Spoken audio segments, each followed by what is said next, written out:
This is Jody Roundhouse. Welcome to the Roundhouse Report. Move that. This is a flash post because I was sitting out smoking a cigarette and I came across this. It's freaking light outside, so my eyes are. I gotta be careful. I'm not used to the sun. The vitamin D that I get is from the sunlight that's reflected off of the moon at night. Although lately I've been smoking underneath a covered porch, so I'm not even getting that. Please subscribe. It's the Roundhouse Report. Specialize in breaking news coverage and current events, military stuff. And instead of taking a whole bunch of elaborate notes, I was like, you know what? Screw it. Why is war with China inevitable? Why is war with China inevitable? I'm going to look at it from the economic standpoint, the territorial standpoint, the military standpoint, and the unknown figure dynamic, which would be Xi Jinping, President for Life of China, which hasn't been done since Mao Zedong. Normally they do 10-year limits. Xi Jinping, President of China for life, dictator for life, very militaristic, rapid modernization of their military, which had already been underway before he came in, but he has pumped it up like times 100. He's openly called for war against the United States. His generals have openly called for war against the United States. How much of it is saber-rattling? How much of it is saber-rattling? How much of it has to do with just trying to gain leverage with regard to the trade war that the United States under Trump is currently involved with China? The other unknown figure is Trump. When it really comes down to it, what's he going to do? Because any kind of war in general, especially a war with China, the way things are right now, it depends entirely on who's in the White House and whether or not the American populace has rallied behind it. Look after 9/11.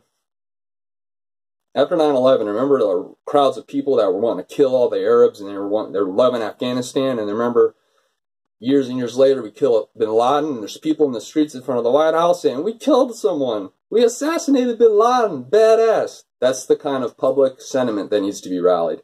And the person in the White House cannot be an Obama. They will push out in a negotiated ceasefire to China's advantage. The United States' disadvantage would be he would negotiate a ceasefire as soon as possible and probably give China Hawaii. We can't have a president like that. We need to have someone in there who's ideally has military experience, or someone who is good and who will listen to others who have military experience, aka your cabinet. You know, like people like John Bolton. He has no military experience, but he has intelligence experience with regard to current events. It's a shame that General Mattis left his cabinet because he offered a good voice. From the economic level, and this is just basic history. One empire that's so powerful for so long begins to decline interiorly and from the outside. Usually it starts from the interior. If you look at America's culture and the bickering politically, it's the downside of having a, quote, democracy or a, quote, Republican democracy, whatever you want to call it. There's a rise of a competitor to that empire. And historically speaking, that has led more times than not to war. I was listening to a guy that I put on Minds.com. It was a lecture. And it talked about this specifically. It said in the past 1,000 or 2,000 years, there have been, and I'm paraphrasing, 14 instances where one strong empire was on decline and another empire that was weak became strong and took over the role of that other empire. That's it's happened like, say, 14 times, and 12 out of those 14 times it's resulted in armed conflict. That's exactly what's happening now. The age of the Pax Americana is coming to an end, and China is trying to take that role, even to the extent that they're trying to decentralize the world system, the world order, regarding, for instance, the World Bank, the International Monetary Fund. China wants to make their own version of that is seated in Beijing, not in Europe, not anywhere in Europe, not anywhere in the United States. It's seated in Beijing. They want to make their own alliance system, seated in Beijing, not in New York City. United Nations and all that, based in New York City, not New York City. Xi Jinping wants Beijing. He wants the Chinese dream. I believe he coined that. The Chinese dream. Obviously an extension. The American dream, well, this is the Chinese dream. Okay, these are the same people, by the way, who massacred hundreds, if not thousands of people just a few decades ago because they wanted a little bit more freedom, referring to Tiananmen Square. The economics, we're currently in a trade war. It's so funny because the Chinese government, Trump will come out and say, we're going to impose $50 billion. We're proposing $50 billion. not enacting yet, but we're proposing. Chinese government will come out the next day and be like, all right, well, if you enact those $50 billion in tariffs, then we're going to enact $30 billion. We're going to do that. Next day, Trump comes out. Not only am I proposing, but I am now imposing $100 billion in tariffs on China. At this point, China's like, what the fuck? Excuse my language, but they're not used to this. They're not used to this. Ever since in the early 80s, under Deng, I believe his name was, Dengism, when China began their hybrid of free market, limited free market, communist / limited capitalism-esque type stuff, they've never been treated like this before. They've taken advantage of the system, which is why the United States and China has a trade deficit annually that's over $300 billion. That's insane.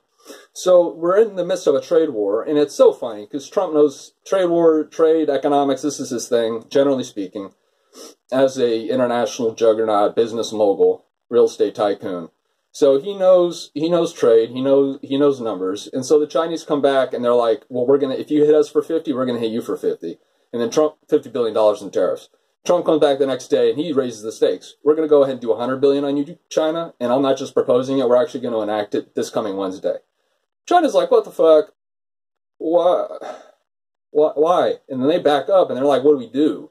And that's why they're targeting small, isolated patches of Trump's contingency, or the people who voted him in, freaking soybean farmers, people in the Rust Belt, stuff like that. It's easier for a dictatorship like China to win a trade war than it is for a democracy to win a trade war, because Trump has to rely on those same voters who voted him in 2016. He needs to rely on them for 2020. And if they're getting hurt economically, looking at it from the short point of view, well, I'm getting hurt, and they don't vote, but that's fundamentally flawed. What Trump is doing is long game stuff. He's making it so that it may hurt for 5 years economically, the soybean farmers, for instance. But 10 years from now, the soybean farmers are going to be in a better position than they were 5 years ago. So people need to keep in mind that a lot of the stuff that Trump is doing, he's looking at the long game picture, and these pundits in the news and these analysts, it seems like they're simply looking at short game, which is, I don't understand that. So the trade war dispute, China doesn't know what to do. Trump does, because he keeps pressing and pressing and pressing, and it is having an effect. China's economy has slowed down. The already extant real estate bubble that they had, it already existed. That's becoming worse. It's not looking good, and they're not saying much. Not much words come out of Beijing. They want this to end, and it looks like we're going to win. That trade imbalance is going to go down, and if it goes down $125 billion out of $300 billion plus, that's pretty good. All right, but it all ties together, because now we're talking about territorial disputes. China has claimed the entirety of the South China Sea. If you want to go pull up a map real quick as you're watching this, Google a map of Asia, the South China Sea. The South China Sea extends about 600 to 900 miles from China's coast. Every country that is on the water, on an ocean, 12 miles from their coast, 12 miles outward, 12 nautical miles, is considered your sovereign territory. After those 12 miles, it's international waters. 1/3 of the world's trade, because China is everything is exported out of China, and like to Walmart and stuff. 1/3 of the world's trade, very significant, 1/3 of the world's trade every year travels through the South China Sea.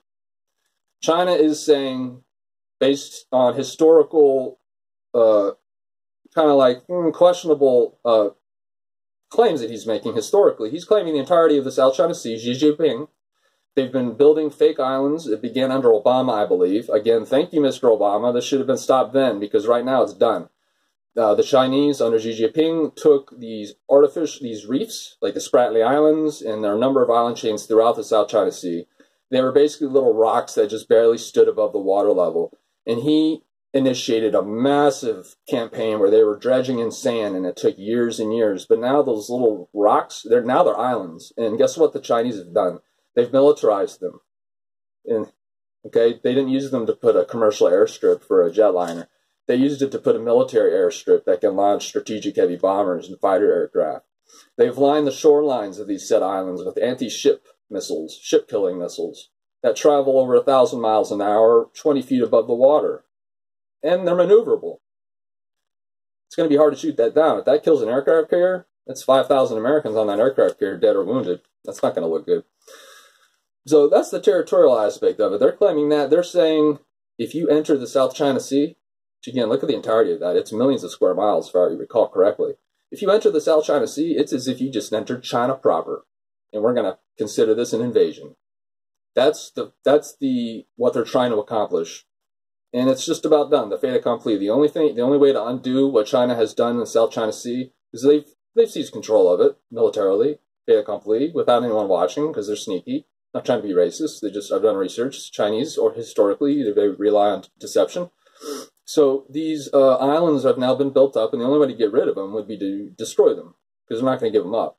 So the South China Sea is in a gray zone area. It's technically the Chinese, like on the ground, they control it. Internationally, no one does. Everyone's like, well, WTF, what are you doing? You can't do this. You can't just make an island and say it's yours and then claim millions of square miles of the ocean. And the importance of that ocean. Whoever locks down the South China Sea just locked down the 1/3 of the goal of the world's trade. The military dynamic, I've already touched upon that. Xi Jinping, he wants to replace the American military in Asia. He wants to push us back to Hawaii, us being the American military, the Navy specifically. He wants to push the Americans from our traditional post-World War II foothold in Asia, Japan, South Korea, Philippines, etc. He wants to push us east to Hawaii. So it would be like the United States cuts off, California, the mainland, and then you go out into the Pacific to Hawaii, and then right around there is where it would cut off. And then everything west of that would be basically China, and it would fall under China's sphere of influence, which is why the alliance structure is so important with Japan, namely. But all of our allies over there, Australia, Japan, the Philippines, India. Russia's a wild card. They don't trust each other, but enemy of my enemy is my friend, so that's a bad dynamic. If China were to do a military breakout, at the same time that Russia did some kind of a hybrid gray zone, little green men military breakout in Latvia, for instance, and Article 5 was declared in NATO, America, we can't do all that crap all at once. We need to rebuild our military first. We need to modernize how it's used. We're not fighting militias anymore. We're fighting great power competitors. These are their regional competitors. They're only great power in the sense that they have nukes. They're regional competitors. They're called, quote, near-peer competitors. Near-peer. Not peer. We're not allowed, we're ahead of them, militarily and economically and culturally. I mean, we're ahead of them. But near-peer, they're just behind us. And, war, a lot of it depends on chance. If we lose one battle, change the whole war. Look at World War II. The Japanese were beating the crap out of us until they lost the Battle of Midway. Turning point. They lost the war because of that. Arguable, but okay. Xi Jinping is an unknown figure. That's the next dynamic. He could end up being the next Hitler for all we know. Trump could end up being the next Hitler for all we know. I highly doubt both instances, but we don't know. That's why it's called the unknown figure. Based on what Xi Jinping has already done regarding territorial expansion and his willingness to use military force to back up those claims, vis-a-vis the United States doing freedom of navigation exercises, we've been sending warships through the South China Sea. In the South China Sea, the Chinese, the most recent clash, they sent their own warship out, and they almost rammed our warship. They came literally within like 20 feet. And I think both sides have backed up since then, although we recently, the United States under Trump about 4 days ago, by the way, today is April 15th, about 4 days ago or so, we sent a new concept that the United States military is working on. They're called Lightning carriers, where you have an aircraft carrier, but it's a bit smaller, and you can fit a bunch of planes on it. So we had the state-of-the-art F-35s on it, and we had a Marine Expeditionary Unit, I guess, on it. And we sailed that crap with a couple of defensive ships right up to the islands a few days ago. One of these disputed islands. It wasn't the Spratlys. It was one of the other ones. And they didn't say for sure, but I bet that they could see each other. I bet that's how close they were. So Trump's been real... Because he's been real into the freedom of navigation exercises, because it's the only thing we can do right now to keep China in check. If we refuse to do them, then we're ceding. We're accepting it. It's yours. We'll ask your permission before we enter. No. Those international waterways, legally, those are international waterways. They have been all along. The United States has protected them since World War II, if not before, to a more limited degree. The United States protects them. We're not doing anything malign. We are protecting them. China, if China takes them over, they could cause a lot of damage. Xi Jinping, he considers this, the 21st century, to be, quote, China's turn, kind of. It's China's turn at the helm of the world. And like I said, they're even going so far as to, from an economic level mainly, but also militarily, in terms of forming an alternative to America's NATO in Europe. They want to form their own Asian thing. They want to have the International Bank be seated in Beijing. They don't want it to be seated anywhere else. They want to be the center of the world now. The West has been at the center of the world for a very long time. If you watch previous videos of mine, I made one, The West Always Wins, and they have. And I think that ultimately we will win this with China. But a war with China is inevitable. It's 2019 now. I foresee it happening within, that can mean tomorrow or that can mean 4 years from now, within the next 5 years, but definitely within the next 10. Depends how the war starts, whether or not the American population is rallied, like how they were after we were bombing Pearl Harbor, like how we were after 9/11. And it depends very much on who's in the White House. If we have a guy like Mattis in the White House, or Trump in the White House, we'll win. We'll take heavy losses, don't get me wrong. And we may lose, don't get me wrong. We may lose, but I think we'll win. If we put everything we got into it, total war, transfer all of our civilian infrastructure into military-making stuff like we did in World War II, and I think that we would win. This is the Roundhouse Report. Please subscribe. This is why war with China is inevitable.